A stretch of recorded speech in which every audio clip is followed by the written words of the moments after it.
باپ اپنے بیٹے کو کوئی بات کہے تو سعادت مند بیٹے کو غور سے وہ بات سننی چاہیے۔ استاد یا شیخ اپنے شاگرد کو کوئی بات کہے تو اسے غور سے اس بات کو سماعت کرنا چاہیے، چونکہ کہنے والا اس کا بزرگ ہے۔ لیکن وہ بزرگ، وہ شیخ، وہ استاد اگر ساتھ قسم بھی کرے تو پھر اور زیادہ مضمون کی اہمیت ہو جاتی ہے کہ یہ کوئی اہم مضمون تھا جس سے قبل قسم کی جا رہی ہے۔ اب یہاں جو ارشاد فرمایا جانے لگا ہے اس سے قبل میرے رب نے رب ہو کے قسم کی ہے۔ میرا مالک تو یوں بھی کہہ دیتا تو کافی تھا، لیکن مضمون اتنا اہم ہے کہ اس کو بیان کرنے سے قبل میرے رب نے قسم کی، اور پھر قسم بھی ایک نہیں کی، 5 قسمیں کی۔ والعادیات ضبحا، قسم ہے ان گھوڑوں کی جب وہ تیز دوڑیں تو ان کے سینوں سے آواز نکلتی ہے۔ راہ حق میں جہاد کے لیے جب گھوڑے دوڑتے ہیں تو ان کے سینوں سے نکلنے والی آواز اللہ کو کتنی محبوب ہے کہ ان گھوڑوں کی قسم کی۔ فالموریات قدحا، اور وہی گھوڑے جب برق رفتاری سے دوڑتے ہیں اور پتھریلی زمین میں جب ان کا گزر ہوتا ہے تو ان کے پاؤں سے لگی ہوئی کھریوں کے ٹکرانے سے، پتھروں سے جو شرارے نکلتے ہیں، اللہ فرماتا ہے کہ میں ان گھوڑوں کی قسمیں کرتا ہوں کہ جن کے پاؤں سے لگی ہوئی کھریوں کے ٹکرانے سے پتھروں سے شرارے نکلیں۔ پھر ارشاد فرمایا فالمغیرات صبحا، اور وہ گھوڑے صبح کے وقت جب حملہ آور ہوتے ہیں اور دشمن کے لشکروں کو تخت و تاراج کرتے ہیں تو ان حملہ آور ہونے والے گھوڑوں کی قسم۔ فَأَثَرْنَ بِهِ نَقْعًا، اور جب وہ حملہ آور ہوتے ہیں تو ان کی سموں سے گرد اڑتی ہے، تو اللہ فرماتا ہے وہ گرد اڑانے والے گھوڑوں کی قسم۔ پھر ارشاد فرمایا فَوَسَّطْنَ بِهِ جَمْعًا، اور وہ بہادر اور دلیر گھوڑے اپنے سوار کو لے کر کے جب دشمن کے قلب میں گھس جاتے ہیں اور جتھوں پر حملہ آور ہوتے ہیں تو مجھے گھوڑوں کی یہ ادا بھی اچھی لگتی ہے، تو مجھے ان گھوڑوں کی قسم۔ تو 5 قسمیں کی۔ قسم ہے ان گھوڑوں کی جو دوڑتے ہیں تو ان کے سینوں سے آواز نکلتی ہے۔ قسم ہے ان گھوڑوں کی کہ جب وہ پتھریلی زمین سے گزریں تو ان کے پاؤں سے لگی ہوئی کھریوں کے ٹکرانے سے پتھروں سے جو شرارے نکلیں۔ قسم ہے مجھے ان گھوڑوں کی جو لشکروں کو تاخت و تاراج کریں۔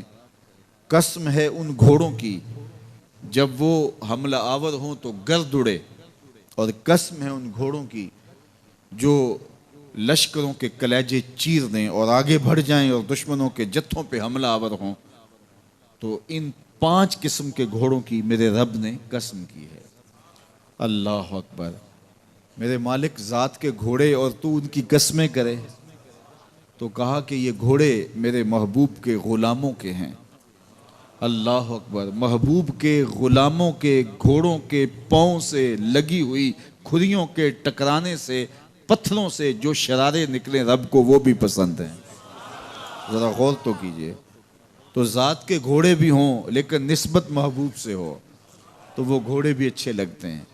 اچھا ذرا آگے آ جائیے، ذات کا کتا ہے لیکن ولیوں کے سنگ جڑ گیا۔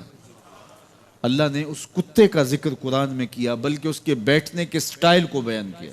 وَكَلْبُهُمْ بَاسِطٌ ذِرَاعَيْهِ بِالْوَسِيدِ، ان کا کتا غار کے دھانے پہ اپنے بازوؤں کو پھیلا کے بیٹھا ہے۔ غار کی دہلیز پر بیٹھنے والے کتے کی حیت جلوس کو، اس کے بیٹھنے کے سٹائل کو قرآن نے بیان کیا۔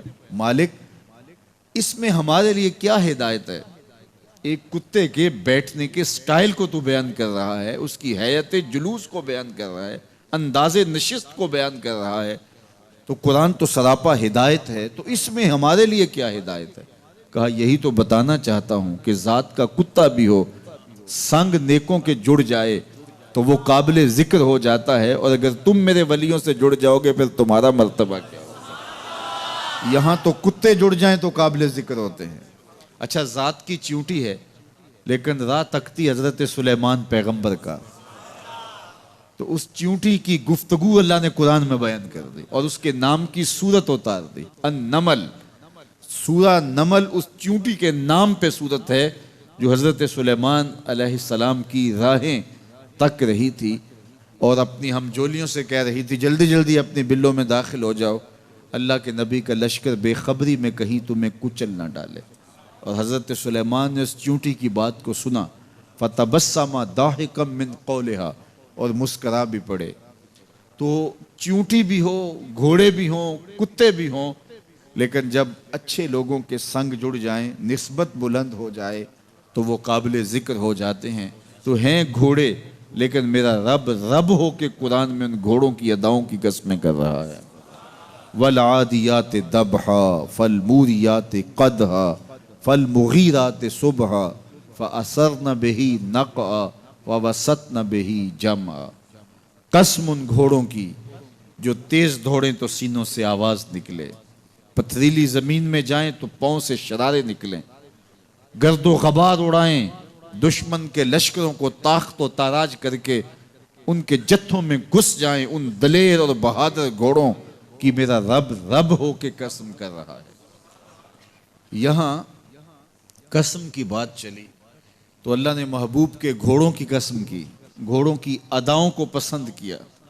محبوب کے غلاموں کے گھوڑے، ان کے پاؤں سے لگی ہوئی کھریوں سے ٹکرانے والے پتھروں سے نکلنے والے شرارے، رب کے وہ بھی محبوب۔ اللہ اکبر۔ تو پھر قسم کی بات چلی تو کبھی گھوڑوں کی قسمیں کی، کبھی محبوب کی راہ گزر کی قسم کی۔ لا اقسم بہذا البلد، مجھے قسم ہے اس شہر کی۔ تو شہر مکہ کی قسم کیوں کی؟ وہاں کعبۃ اللہ ہے، مقام ابراہیم ہے، چاہے زمزم ہے، صفا و مروہ ہے، مزدلفہ ہے، منا ہے، عرفات ہے، قدم قدم انوار کی برستی برکھا ہے، مطاف ہے، حتیم ہے، مستجاب ہے، مستجار ہے، ملتزم ہے، باب کعبہ ہے، سقف بیت اللہ ہے، قدم قدم پہ انوار برس رہے ہیں۔ شاید میرے رب نے قسم اس لیے کی ہو، شاید قسم اس لیے کی ہو، لیکن میرا رب کہتا ہے لا اقسم بہذا البلد، مجھے قسم ہے شہر کی، یعنی شہر مکہ کی۔ کیوں؟ یہاں کعبۃ اللہ ہے، یہاں مقام ابراہیم ہے، یہاں مزدلفہ ہے، منا ہے، عرفات ہے۔ کیوں قسم؟ وَأَنْتَ حِلٌّ بِهَذَا الْبَلَدِ، محبوب اس شہر کی گلیوں نے تیرے قدم چومے۔ اے انت مقیم فی هذا البلد، امام قرطبی نے اس کا مفہوم بیان کیا۔ محبوب آپ کی اقامت اس شہر میں ہے، آپ کے سانسوں کی خوشبو سونگی ہے شہر کی فضاؤں نے، اس لیے مجھے شہر کی قسم کہ محبوب یہاں تم جو رہتے ہو۔ اللہ اکبر۔ تو محبوب کے شہر کی قسم کی، والعصر، محبوب کے زمانے کی قسم کی، والضحیٰ، محبوب کے چہرے کی قسم کی، واللیل، محبوب کی لٹکتی زلفوں کی قسم کی۔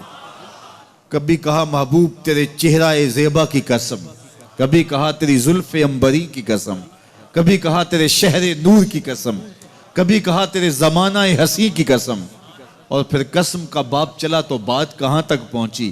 محبوب نہ صرف تیرے شہر کی قسم، نہ صرف تیری گلیوں کی قسم، نہ صرف تیرے چہرہ زیبا کی قسم، نہ تیری زلف نور کی قسم، نہ تیرے عہد زرین کی قسم، محبوب تیری قسم تو ہے ہی تیرے غلاموں کے گھوڑوں کے پاؤں سے لگی ہوئی کھریوں کے ٹکرانے سے جو شرارے اڑتے ہیں، میں خدا ہو کے ان شراروں کو بھی پسند کرتا ہوں اور ان گھوڑوں کی بھی قسمیں کرتا ہوں۔ یہ قرآن ہے نا، والعادیات ضبحا، قسم ہے محبوب تیرے غلاموں کے گھوڑوں کی۔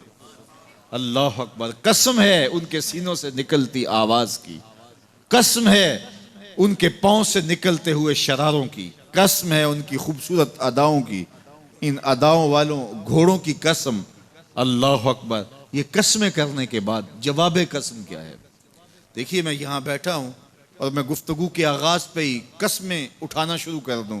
مجھے قسم ہے رب کعبہ کی، مجھے قسم ہے عرش الہی کے مالک کی، مجھے قسم ہے زمین و آسمان کے خالق کی. تو قسموں پہ قسمیں کرتا جاؤں تو جو مجھے غور سے سننے کا عادی نہیں بھی ہے تو وہ بھی متوجہ ہو جائے گا اور سننے کے لیے بے چین ہو جائے گا کہ حضرت قسموں پہ قسمیں اٹھائے جا رہے ہیں، کوئی بات ہے آج. تو میرا رب ہو کے قسمیں کر رہا ہے. تو اس کے بعد جواب قسم کیا ہے؟ تو کان کھڑے ہو گئے، روحوں میں پیاس بڑھ گئی اور سماعتیں بچھ گئی کہ میرے مالک تو قسموں پہ قسمیں کر رہا ہے. کبھی گھوڑوں کی اداؤں کی قسمیں، کبھی ان کے سینوں سے نکلتے ہوئے جو ہے وہ اس مہیب آواز کی قسمیں، کبھی پاؤں سے اڑتے ہوئے شراروں کی باتیں، اور کبھی ان کے پاؤں سے اڑتی ہوئی دھول کی کہانیاں. تو قسم پہ قسم، اور قسمیں بھی گھوڑوں کی، تو کوئی بات ہوگی. تو ایک دم کان کھڑے ہو گئے تو جواب آیا ان الانسان لربہ لکنود. بے شک انسان اپنے رب کا ناشکرا ہے، انسان اپنے رب کا ناشکرا ہے. قسمیں گھوڑوں کی ان کی اداؤں کی اور ناشکرا حضرت انسان کو کہا. یہ کتنی لطیف چوٹ تھی جو حضرت انسان کو ماری گئی. یا اللہ ہمیں ناشکرا کہنا تھا تو کہیں اور مقام پہ کہہ لیا جاتا. گھوڑوں کی تو قسمیں کرے اور ہمیں ناشکرا کہے. گھوڑوں کی قسمیں ہو رہی ہوں اور انسان کو ناشکرا کہا جائے. انسان کو ناشکرا کہنا تھا تو کسی اور موقع پہ کہہ لیا جاتا. کہا یہی تو سمجھانا چاہتا ہوں کہ چم میٹھا نہیں ہوتا، کم میٹھا ہوتا ہے. تو ذات کے گھوڑے بھی ہوں لیکن کام کریں تو مجھے وہ بھی اچھے لگتے ہیں. اور تم انسان بنے ہو، نقوش بڑے اچھے ہیں، قدے رانا رکھتے ہو، جھیل جیسی آنکھیں ہیں، اور تم چلتے ہو تو قیامت چلتی ہے، لیکن مجھے تم اچھے نہیں لگتے اگر تم ناشکرے ہو. یہ ہیں ذات کے گھوڑے لیکن میرے محمد عربی کے غلاموں کے غلام ہیں، مجھے اچھے لگتے. تو وہ چم نہیں دیکھتا، وہ کم دیکھتا ہے. تو ذات کے گھوڑے بھی ہوں لیکن نسبت ہو میرے حضور سے، نسبت میرے رسول سے ہو تو رب کو وہ اچھے لگتے ہیں. تو کہا والعادیات ضبحا فالموریات قدحا فالمغیرات صبحا فأثرن به نقعا فوسطن به جمعا ان الانسان لربہ لکنود. بے شک انسان اپنے رب کا ناشکرا ہے.